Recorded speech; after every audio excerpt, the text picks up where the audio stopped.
गजाननं भूतगणादिसेवितं कपित्थजम्बूफलसारभक्षितम् उमासुतं शोकविनाशकारणं नमामि विघ्नेश्वरपादपङ्कजम्।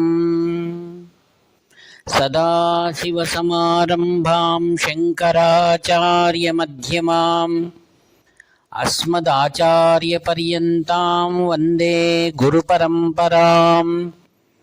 अपारकरुणासिन्धुं ज्ञानदं शान्तरूपिणं श्रीचन्द्रशेखरगुरुं प्रणतोऽस्मि मुदान्वहम्। देवे देहे च देशे च भक्त्यारोग्यसुखप्रदम् बुधपामरसंसेव्यं तं श्रीजयेन्द्रं नमाम्यहम्। नमामः शङ्करान् वाक्यविजयेन्द्रसरस्वतीं श्रीगुरुं शिष्टमार्गानुनेतारं सन्मतिप्रदं श्रीसत्यचन्द्रशेखरेन्द्रसरस्वतीस्वामिने नमः। सर्वमङ्गलमाङ्गल्ये शिवे सर्वार्थसाधिके शरण्ये त्र्यंबके देवी నారాయణి నమోస్తుతే। ప్రియమిత్రులారా, అందరికీ హృదయపూర్వక ధన్యవాదాలు. మానవ జన్మ విశిష్టమైనది. ఒక శిశువు జన్మించిన తర్వాత మన సంప్రదాయంలో నామకరణం చేయడం మరియు జాతక కర్మలు ఇవన్నీ కూడా షోడశ సంస్కారాల్లో విధిగా మనం అనుసరిస్తాం. సనాతన సంప్రదాయం విశిష్టమైనటువంటి వివరణను మనకు అందిస్తుందన్నమాట. శిశు జన్మ కావాలి అని అంటే సంతానం పూర్వజన్మ సుకృతం ఉండాలి.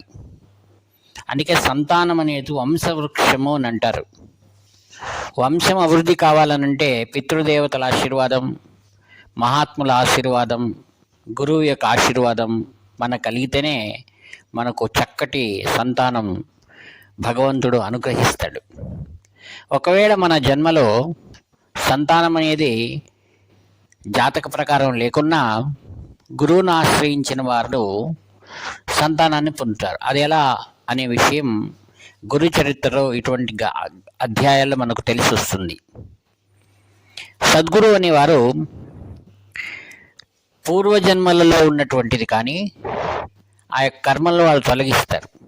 తర్వాత రాబోయేటువంటి జన్మల్లో మనకు ఉన్నటువంటి సౌభాగ్యాన్ని, సంతానాన్ని ఈ జన్మకే వారు మనకు అనుగ్రహిస్తారనమాట. ఇది మన సనాతన సంప్రదాయంలో ఉన్నటువంటి అరుదైన విషయం. ఇతర ధర్మాల్లో వారికి మరుజన్మ కానీ వెనకటి జన్మల పైన వారికి నమ్మకం లేదు. ఇదే సనాతన ధర్మంలో ఉన్న విశిష్టత. భగవంతుడిని అన్ని ధర్మాలు విశ్వసిస్తాయి, అయితే సనాతన ధర్మం మాత్రం దానికి ప్రత్యేకమైనటువంటి లక్షణాలు కలిగి ఉందన్నమాట. ప్రతి ఒక్కరూ సంతానం కావాలి, సత్సంతానం ద్వారా మన యొక్క వంశం అభివృద్ధి మరియు ముసలితనంలో పిల్లలు మనల్ని బాగోగులు చూసుకోవడానికి మంచి గుణము కల కుమారుడు కావాలని కూడా ప్రతి ఒక్కరూ భగవంతుణ్ణి, సద్గురువును ఆశ్రయిస్తారు. హోస్పేట్ దగ్గర, బెల్లారి హోస్పేట ఆ ప్రాంతంలో స్కందగిరి అనేటువంటి ఒక ప్రదేశం ఉందండి. దీన్ని స్కందపురి అని కూడా అంటారు. ఎందుకంటే సుబ్రహ్మణ్య స్వామి ఇక్కడ స్వయంభూగా వెలిశారు. కాంచి కామకోటి పరమాచార్య స్వాములు 1978లో ఈ దివ్య క్షేత్రంలో చాలా రోజులు ఇక్కడ ఉన్నారు. ఈ యొక్క శాండూర్ అని కూడా అంటారు ఇంగ్లీష్లో. ఆ సండూర్ మహారాజా శ్రీ ఎంవై గోర్పడే గారు శ్రీవారికి అనేకమైనటువంటి సేవలు చేసి వారితో పాటుగా చాలా నెలలు పాదచారిగా సంచరించారు. వారి వంశం వారు కూడా కాంచి కామకోటి పీఠానికి నేటికి తమ అమూల్యమైన సేవలను అందిస్తున్నారు. ఆత్మీయులారా, శాండూర్లో ఉన్నప్పుడే శ్రీయుత నీలం సంజీవరెడ్డి గారు తాము రాష్ట్రపతి అయిన తర్వాత మొట్టమొదటిసారిగా తన కుటుంబంతో పాటుగా వచ్చి ఇక్కడ దర్శించుకున్నారు. తర్వాత గౌరవనీయులు అప్పటి ప్రధానమంత్రి శ్రీ మొరార్జీ దేశాయి కూడా శ్రీవారిని తోరణగల్ అనగా శాండూర్ మార్గంలో వారికి ప్రత్యేకమైనటువంటి స్వామివారి కుటీరం ఏర్పాటు చేశారు. ఆ కుటీరంలో మహాస్వాముల వారిని మొరార్జీ దేశాయి దర్శించుకున్నారు. ఈ యొక్క శాండూర్లో ఉన్నటువంటి స్వయంభూ సుబ్రహ్మణ్య స్వామికి విశేషమైనటువంటి శక్తి ఉంది. అందుకే ఇక్కడ మహోత్సవాలు జరిగినప్పుడు దూర ప్రాంతాల నుండి ఈ ప్రదేశానికి వచ్చి స్వాములను దర్శించుకుంటారు. శాండూర్ మరి ఒక విశేషం ఏమిటంటే, గత సంచికలు తెలియజేశాను, ఇక్కడ ప్రకృతి సిద్ధంగా విభూతి లభ్యమవుతుంది. ఆ విభూతిని హంపిలో విరూపాక్షేశ్వరునికి పంపిస్తారు. అలానే కాంచి కామకోటి పీఠానికి కూడా ప్రతి సంవత్సరం కూడా విభూతిని సమర్పణ చేస్తారు. విభూతి అమూల్యమైనటువంటిది. ఇక్కడ దూర ప్రాంతాల నుంచి వచ్చిన వారు సంతానం కోసం, అనేకమైన ఇబ్బందులు తొలగించుకోవడం కోసం, మరియు ఆ యొక్క రాహుకేతువుల యొక్క ఇబ్బందులు తొలగించుకోవడానికి, కుజదోష పరిహారానికి సుబ్రహ్మణ్య స్వామిని దర్శిస్తుంటారు. ఒకసారి ఒకానొక భక్తుడు, ఆయన జాతర మహోత్సవంలో నేను అతన్ని కలవడం జరిగింది. ఆయన నాతో ప్రతి సంవత్సరం నేను సుబ్రహ్మణ్య స్వామికి వస్తున్నానని చెప్పారు. కారణం అడగ్గా, నాకు సంతానం ఉండలేదు, శ్రీవారి యొక్క స్వామి అనుగ్రహంతో నాకు సంతానం కలిగింది అన్నారు. దానికి ఉదాహరణగా నేను ఏమిటి, దానికి గుర్తు ఏమిటి అని అడిగాను. సుబ్రహ్మణ్య స్వామి స్వప్నంలో కనపడి, నీకు ఒక కుమారుని ప్రసాదిస్తున్నాను, ఆ పిల్లవాడిని చాలా జాగ్రత్తగా, ఎంతో ఆచారవంతునిగా నీవు తీర్చిదిద్దాలి, మరియు 12 ఏళ్ల వరకు ఎవరిది ఎంగిలి అతనికి తినిపించకూడదు, మరియు చక్కనైనటువంటి గోసేవ, మహాత్ముల సేవకు నీవు 12 ఏళ్ళ అబ్బాయితో చేయించాలని చెప్పారు. ఆయన సుబ్రహ్మణ్య స్వామిని అడిగారట, మీ వలననే నా కుమారుడు కలుగుతాడని ఎలా నేను నమ్మాలి అని స్వప్నంలో ప్రశ్నించగా, సుబ్రహ్మణ్య స్వామి, నీ కుమారునికి కుడి చెవులో కొద్దిగా అది తెగి ఉంటుంది, అది నీకు గుర్తుగా ఉంటుంది, తరువాత అది 12 ఏళ్ళకి అతుక్కుంటుంది అని ఉదాహరణ చెప్పాడు. నాకు ఆ అబ్బాయిని చూపించాడు. అప్పుడు ఆ అబ్బాయి వయసు 6 ఏళ్ళు. ఈ విధంగా భగవంతుడిని ఎవరైతే ఆశ్రయిస్తుంటారో వారికి సంతానము, ఆర్థిక ఇబ్బందులు తొలగిపోవడం, ఆరోగ్యం కలగడం.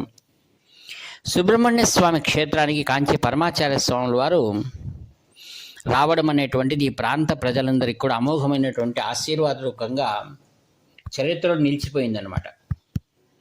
ఆత్మీయులారా, ఈ శాండూర్ మహారాజు వారికి శ్రీవారు అనుగ్రహం చేసి హోస్పేట్లో మా ఇంటికి చాలా సమీపంలోనే శ్రీ విద్యారణ్య వేద పాఠశాల అనేది ప్రారంభించారండి. దాన్ని పరిపూర్ణంగా శాండూర్ మహారాజా అనేకమైన ఎకరాలు అక్కడిచ్చి ప్రస్తుతం వేదం జరుగుతుంది. మరియు షడంగములు 2 ఏళ్ల కిందట శ్రీ శంకర విజయేంద్ర సరస్వాముల వారు ఇక్కడ విజయయాత్రకు వచ్చారు. యుగాది సందర్భంగా అక్కడ మహాస్వాముల వారి యొక్క జ్ఞాపకార్థం షడంగములు, శిక్ష, వ్యాకరణము, ఛందస్సు అనేటువంటిదేవి షడంగాలు ఉన్నాయో వేదములకు, దాన్ని ఇక్కడ ప్రారంభించారు. ఆ సందర్భంలోనే సద్గురువులు శ్రీ శంకర విజయేంద్ర సరస్వాముల వారు మా గృహాన్ని కూడా పావనం చేశారు. ఆత్మీయులారా, సంతానం అనేది చాలా ప్రముఖమైనటువంటిది.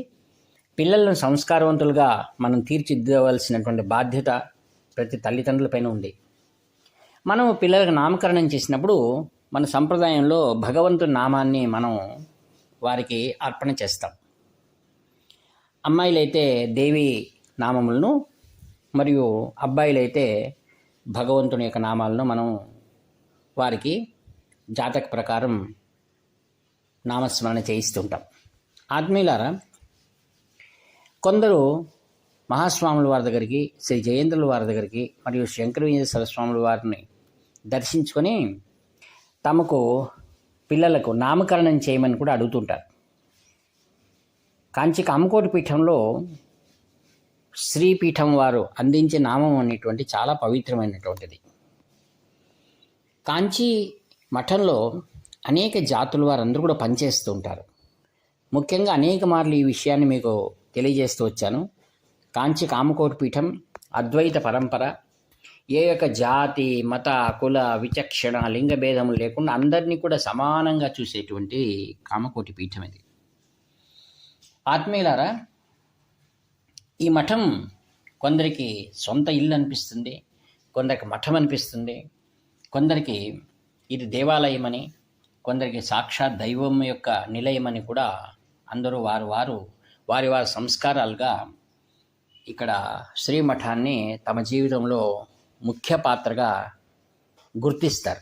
ఎందుకనగా బ్రహ్మచారులు ఇక్కడ ఉన్నారు, అంటే వేదాధ్యయనం చేసేటువంటి వారు, వేద పండితులు ఉన్నారు, అనేక మంది గృహస్థులు కాంచి కామకోటి పీఠం నిత్య సేవలు చేసుకుంటుంటారు. ఆ విధంగా గృహస్థులకు ఇది నిలయమై ఉంది.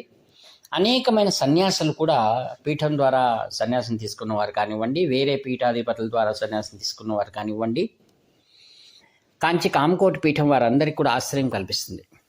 వానప్రస్థం అంటే బ్రహ్మచర్యము మరియు గృహస్థ, వానప్రస్థ మరియు సన్యాసం, ఈ విధంగా అన్ని తరగతుల వారు, అన్ని వర్గముల వారు కూడా ఇక్కడ ఉంటున్నారు.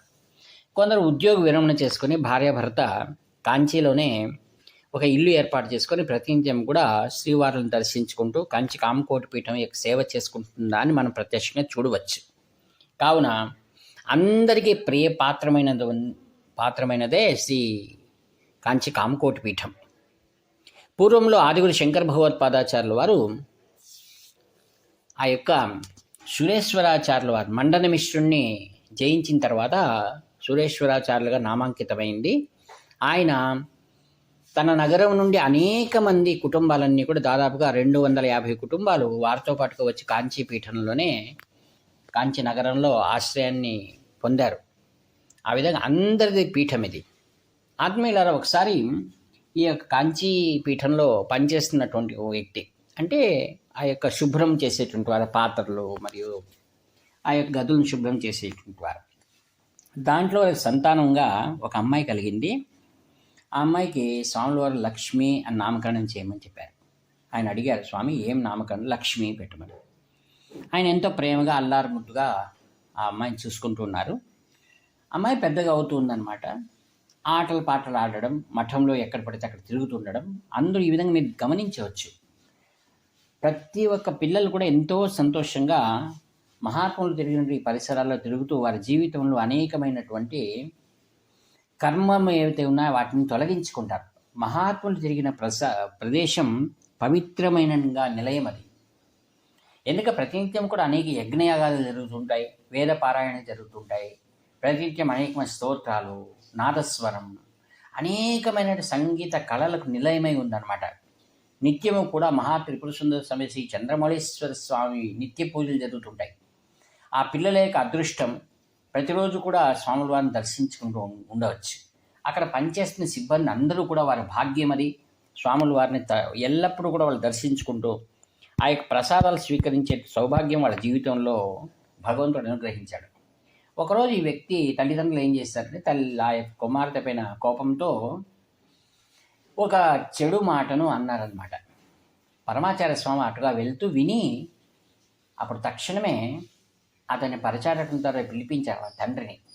నీవేమని అంటున్నావు అమ్మాయిని? దరిద్రము, అలా మాట్లాడకూడదు. అమ్మాయి లక్ష్మిని పేరు పెట్టుకున్నావు. మరి లక్ష్మిని నామకరణం చేస్తే ఆ అమ్మాయిని ఎంత ప్రేమగా చూసుకోవాలి. ఆ విధంగా చేయడం ద్వారా ఎన్ని రోజులు నీ దగ్గర ఉంటుంది అమ్మాయి? ఒకరింటికి వెళ్ళిపోవడమే కదా. అందుకే ఆడబిడ్డ అంటే అక్కడి బిడ్డ అని అర్థం. నీ దగ్గర పెరుగుతుంటే నీ అదృష్టం. కాబట్టి బాగా చక్కగా చూసుకొని